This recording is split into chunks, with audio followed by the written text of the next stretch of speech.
పర్వతాలు. ఉపరితలం సమతలంగా లేకుండా ఎత్తులో ఉండి వాలు ఎక్కువగా ఉన్న భూస్వరూపాన్ని పర్వతం అంటారు. పర్వతాలు 4 రకాలు.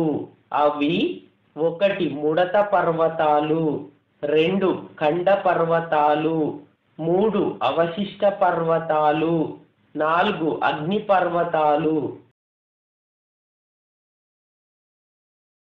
ముడత పర్వతాలు అవక్షేపాలు, పార్శ్వ ఊర్ధ్వ బలాల వలన ముడతలు పడి పైకి నెట్టుకొని రావడం వలన ముడత పర్వతాలు ఏర్పడతాయి.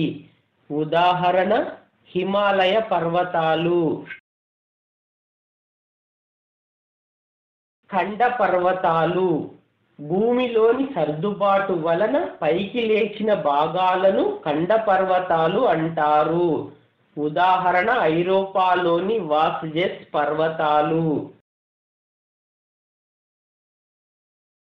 అవశిష్ట పర్వతాలు ఎత్తుగా ఉన్న పర్వతాలు క్రమంగా క్షీణించి అరిగిపోయి ఎత్తులేని పర్వతాలను అవశిష్ట పర్వతాలు అంటారు.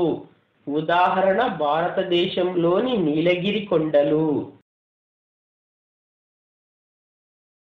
అగ్ని పర్వతాలు భూ అంతర్భాగం నుంచి లావా పైకి వచ్చి చల్లబడి ఎత్తైన పర్వతాలుగా ఏర్పడుటను అగ్ని పర్వతాలు అంటారు.